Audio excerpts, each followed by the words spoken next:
subscribers, welcome back to Golden Cravers. My name is Megha and today I will be teaching you digital electronics, and our first chapter is Introduction to Digital Electronics. So we will be covering it in today's lecture. Next I am going to show you this mind map. This will tell that what we are going to learn in the first chapter. First is introduction. Next, definition of analog and digital signal. Next is difference between analog and digital signal. Fourth is advantages of digital over analog system. Next is need of digitalization, and next is application of digital system. So let's get started now. Our first is the introduction. It tells us about the how important role computers play in our day-to-day life. हम जैसा कि जानते हैं computers हर एक field में use होता है, चाहे वो स्कूल्स हो, कॉलेजेस हो, इंस्टीट्यूट्स हो, ऑफिसेज हो, बैंक्स हो, हर जगह कंप्यूटर्स बहुत ज़्यादा यूज़ होते हैं. ये सब पॉसिबल किसकी वजह से है? डिजिटल सिग्नल्स की वजह से. और डिजिटल सिग्नल्स को हम स्टडी करने वाले हैं डिजिटल इलेक्ट्रॉनिक्स की वजह से. तो ये डिजिटल इलेक्ट्रॉनिक्स सब्जेक्ट बहुत ही ज़्यादा इम्पॉर्टेंट है क्योंकि हमें बताता है कि कंप्यूटर्स पे कैसे वर्क होता है. कंप्यूटर्स जब से आए हैं तब से हम एकदम ही इनके ऊपर डिपेंडेंट हो गए हैं हर चीज़ के लिए. कंप्यूटर्स ने हमारा काम आसान भी किया है, लेकिन इनके कुछ डिसएडवांटेजेस भी होते हैं जो कि सब जानते हैं. Next is development of integrated circuits. ये बहुत इंपॉर्टेंट पॉइंट है. इंटीग्रेटेड सर्किट्स के डेवलपमेंट से पहले कंप्यूटर्स को यूज़ करना बहुत मुश्किल होता था, लेकिन ये एक स्मॉल चिप की तरह होती हैं इंटीग्रेटेड सर्किट्स, जिन्होंने कंप्यूटर्स को यूज़ करना और भी ज़्यादा आसान कर दिया. इसके इंटीग्रेटेड सर्किट्स की हेल्प से ही माइक्रो प्रोसेसर्स का डेवलपमेंट हुआ 1971 में, जिन्होंने और भी ज़्यादा कंप्यूटर्स को इंटरैक्टिव और यूज़र फ्रेंडली बनाया. और इंटीग्रेटेड सर्किट्स की ही मदद से हम 5th जनरेशन ऑफ कंप्यूटर जो कि आर्टिफिशियल इंटेलिजेंस है इनको डेवलप कर पाए. इस माइक्रो प्रोसेसर्स का भी बहुत ज़्यादा इम्पॉर्टेंट रोल है.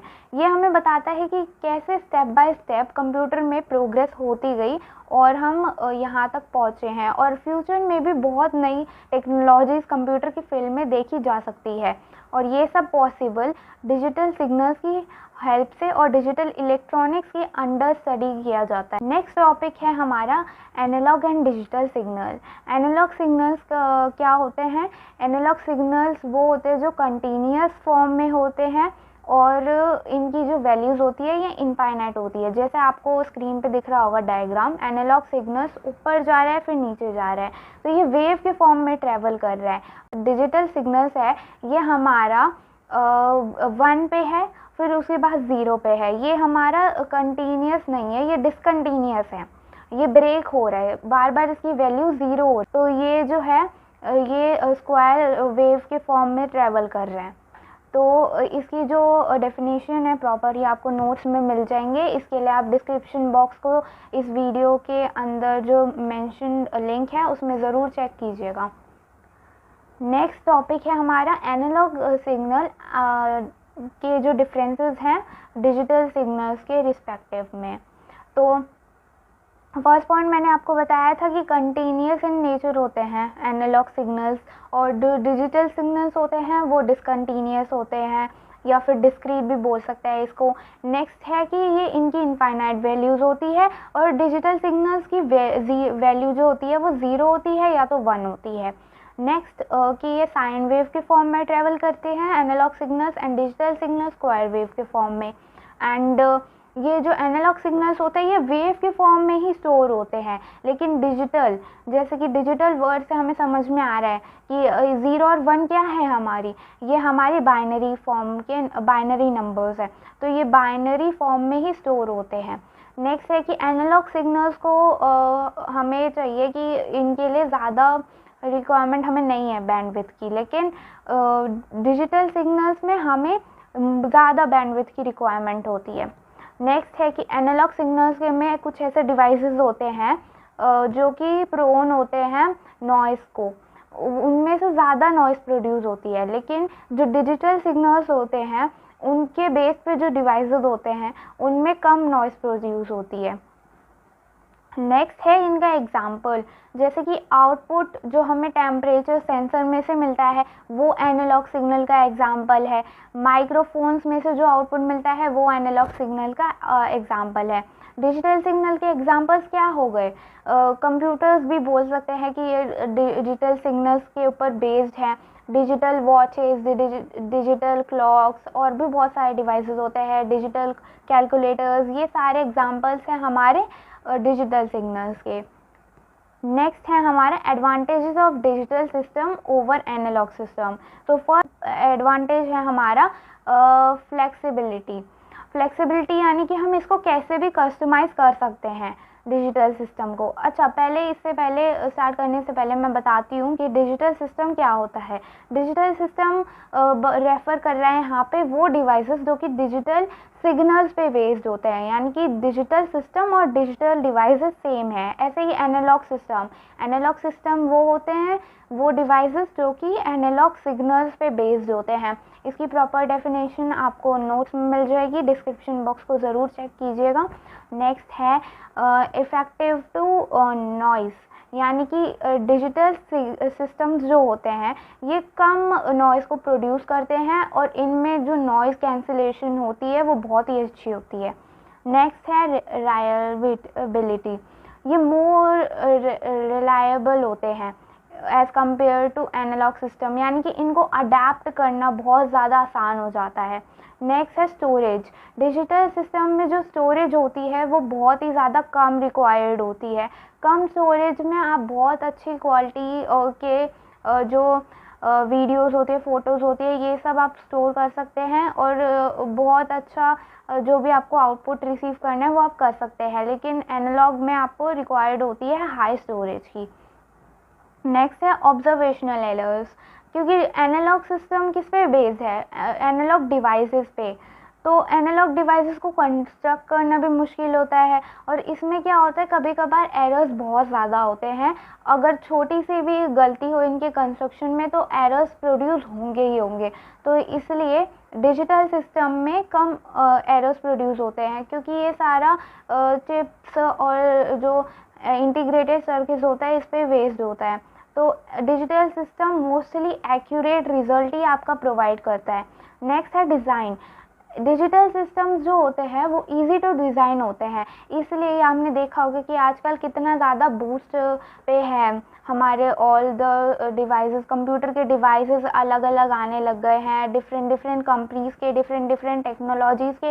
वो इसलिए क्योंकि ये इजी टू डिज़ाइन है, लेकिन एनालॉग सिस्टम बहुत ज़्यादा कॉम्प्लिकेटेड है। Next is easy to use, इनको हम डायरेक्टली डिस्प्ले कर सकते हैं। जैसे कि ये रिकॉर्डिंग आप देख रहे हैं तो ये आप अपनी कंप्यूटर स्क्रीन पे देख रहे हैं या मोबाइल फ़ोन की स्क्रीन पे देख रहे हैं, ये आपको डायरेक्टली डिस्प्ले हो रहा है स्क्रीन के ऊपर। लेकिन एनालॉग सिस्टम में ऐसा नहीं होता है। एनालॉग सिस्टम में आपको बहुत ज़्यादा रिसर्च करनी पड़ती है, बहुत ज़्यादा डिफ़िकल्ट होता है इसको देखना। नेक्स्ट है नीड ऑफ डिजिटलाइजेशन। डिजिटलाइजेशन क्या होता है, ये हमें वर्ड से ही पता चल रहा है। डिजिटल यानी कि हम it is the process of converting information into digital format. कोई भी अगर आपकी एनालॉग फॉर्मेट में कोई भी इंफॉर्मेशन है उसको डिजिटल में कन्वर्ट करना हमारा डिजिटलाइजेशन होता है। डिजिटलाइजेशन की रिक्वायरमेंट क्यों है हमें?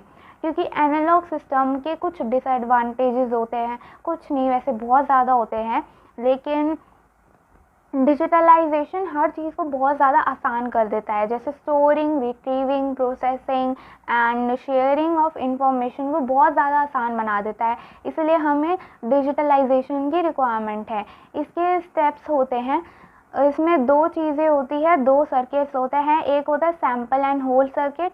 सैम्पल एंड होल्ड सर्किट्स क्या करता है, एनालॉग सिग्नल्स जो होते हैं उनको ये उनके छोटे पार्ट को लेता है, सैंपल को लेता है और उसको कन्वर्ट करता है ये डिजिटल सिग्नल में।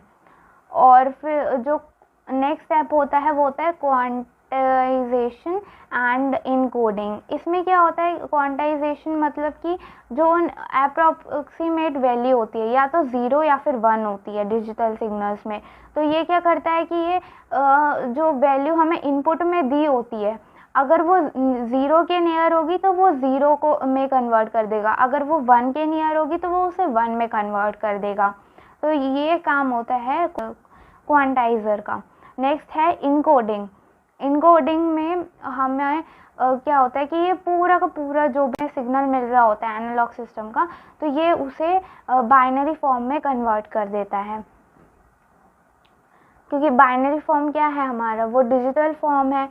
नेक्स्ट है हमारा एप्लीकेशंस ऑफ डिजिटल सिग्नल्स, ये हमारा लास्ट टॉपिक है। सो फर्स्ट है DBMS use in schools, banks and offices. जैसा कि हम डाटाबेस मैनेजमेंट सिस्टम DBMS की फुल फॉर्म होती है, और मैंने आपको स्टार्टिंग में बताया था कि डिजिटल सिग्नल्स या फिर जो सिस्टम होते हैं वो कहाँ यूज़ होते हैं, स्कूल्स में, बैंक्स में, ऑफिसेज में। ये सब कुछ नहीं है, ये सारे जो हम डिवाइसेस यूज़ करते हैं डिफरेंट टाइप्स के, चाहे वो कुछ भी हो गया, कैमरा, फ़ोन, कुछ भी, लैपटॉप, कुछ भी जो डिजिटल फॉर्म में होता है, जिनमें हम इंटीग्रेटेड सर्किट्स का यूज़ करते हैं, वो सारा डिजिटल सिग्नल्स पे बेस्ड होता है। नेक्स्ट है processing, monitoring and controlling in industries. Industries में जो भी फंक्शंस हो रहे होते हैं, इन सबको कंट्रोल करना, प्रोसेस करना, मॉनिटर करना, ये सब हमारा डिजिटल सिग्नल्स का काम होता है। इसके एप्लीकेशंस है कि ये कहाँ कहाँ यूज़ होता है। Next is digital signal processing and data communication. Communication जैसे कि हम फ़ोन पे किसी से बात करते हैं, तो ये सारा डिजिटल ही होता है, डिजिटल सिग्नल्स के थ्रू। नेक्स्ट है entertainment appliances like CD, DVD, LED players, TV, digital camera etcetera. यानी कि ये सारे भी डिवाइसेस हमारे एंटरटेनमेंट पर्पस के लिए यूज़ होते हैं। और इन सब को में क्या यूज़ होता है, डिजिटल सिग्नल्स।